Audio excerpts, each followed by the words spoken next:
Chapter 12. Frank mingled with the crowd in the arcade and cautiously worked his way towards the spot where Chris and his companions were standing. He kept glancing towards the street, hoping a policeman would come along, and soon the young sleuth was close enough to overhear the men's conversation. "It sounds like you got in with a gang that's going places," declared one of Chris's companions. "How about talking to your boss and getting us in on the action?" "Sorry, but I can't help you, fellas," the fair-haired man answered. "The big boss has all the men he needs." "Well, keep us in mind if anything comes up," one of the trio chimed in. Just then a man who had been playing one of the games alongside Frank shouted, "Yee, I won 10 in a row. I must have broke some kind of record." The outburst caused Chris and his friends to look in the men's direction, and therefore right at Frank. The boy quickly turned and gazed into one of the coin-operated machines. In its highly reflected surface he could see Chris's reflection. He must have recognized me, Frank thought, noticed a look of surprise on the smuggler's face. Frank watched while the fair-haired man whispered something to his friends and then turned to go back to the streets. Determined not to let the big man out of his sight, and to contact the first police officer he met, the young detective started off in pursuit.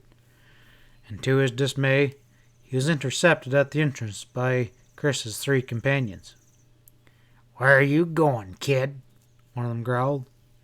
Another said, "We don't like the idea of our pal being shattered." "Get out of my way," Frank demanded. One man stepped behind the youth, the other 2 each grabbed an arm and led him out of the arcade.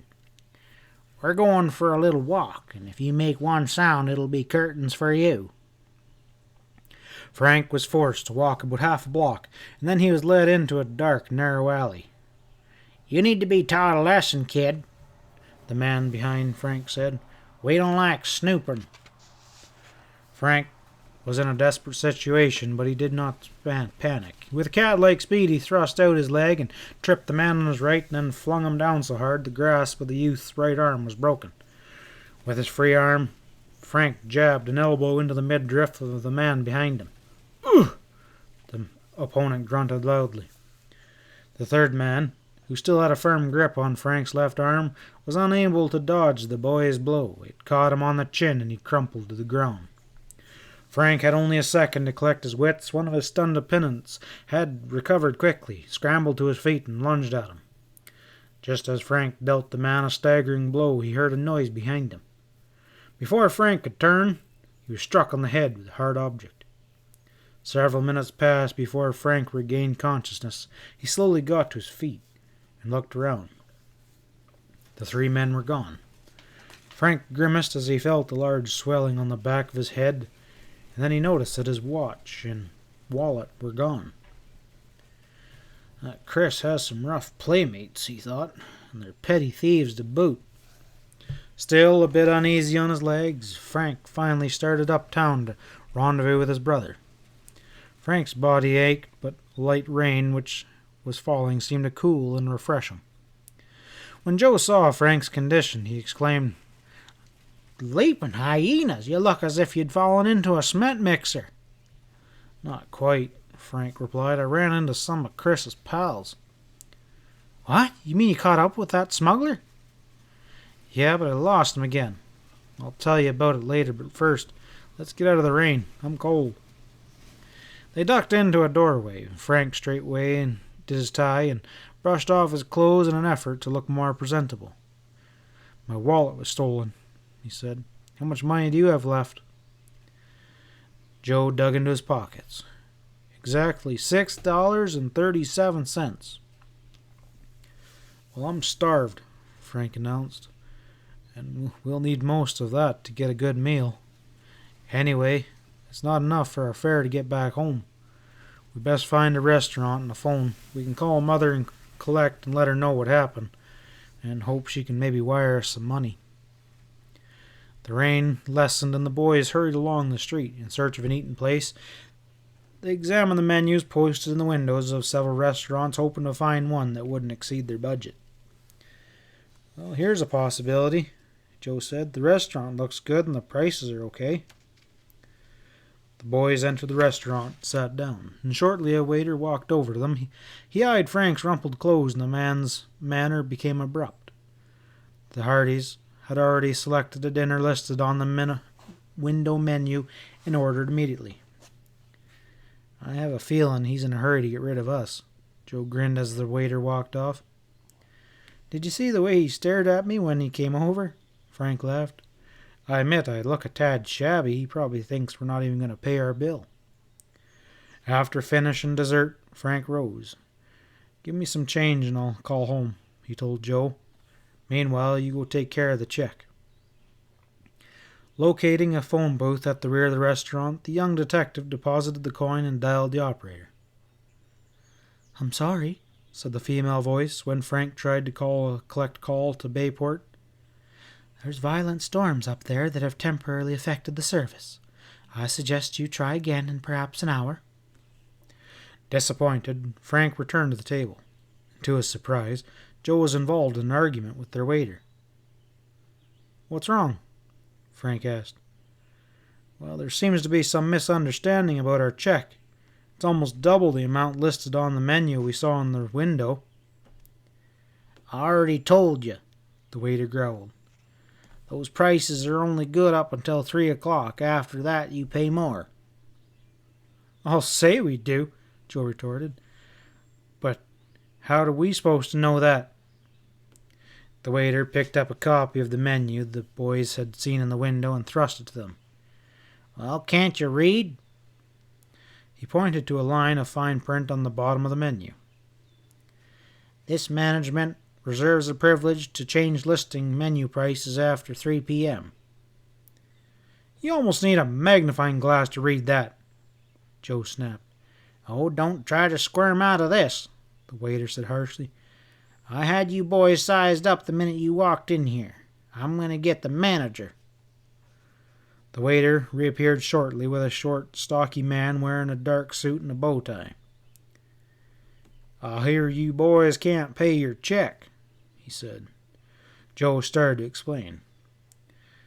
"Well, I can pay you half now and—" "Well, we don't sell meals on the installment plan," the manager stated tersely. "Oh, give us a little time," Frank pleaded. "Just as soon as we can get a call through to our home, we'll have some money wired over." "Well, a lot of good that'll do me," the manager answered.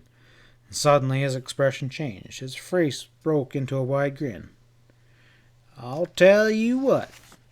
I'm in need of a couple dishwashers right now. Each of you work for 3 hours and I'll call her square, and you keep your money." The boys were reluctant, but being short on funds with no place to go and unable to get through to Miss Hardy yet, they agreed. After working a while, Joe said in disgust, "A couple private detectives end up in New York as kitchen police." "I wouldn't complain too much," Frank said, grinning. "What if we had to wash these dishes by hand?" "Well, why do we have to do them at all?" Joe complained. "Dad has several friends here in the city. They'd be willing to help us out with some money."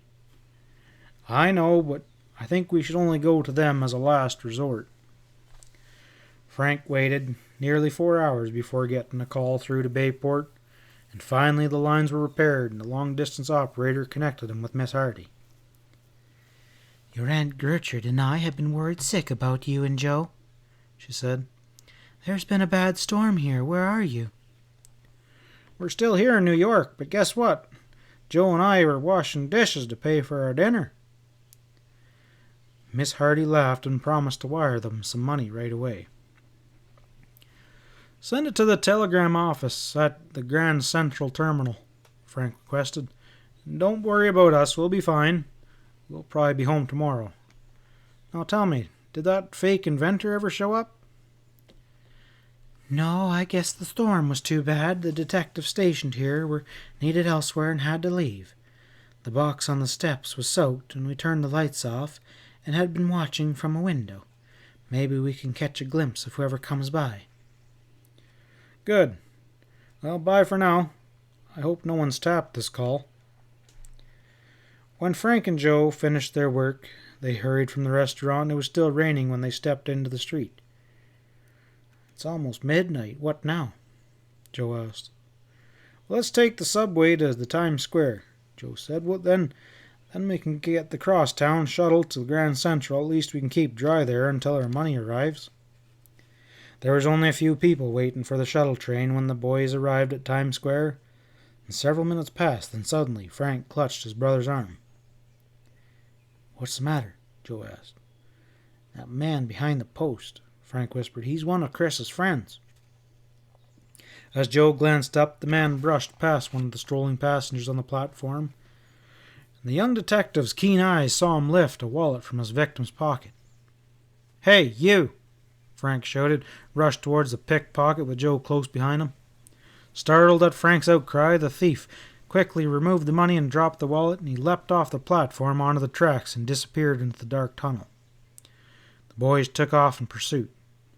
Watch that side rail, Frank warned his brother. It's charged with high-voltage electricity. The young detectives had run a considerable distance down the yawning tunnel when they stopped abruptly. What's that rumbling noise? Joe asked. It's the shuttle train, Frank screamed, and it's coming our way. Seconds later, the fast-moving train loomed from around the bend. Would the Hardys escape in time? End of chapter 12.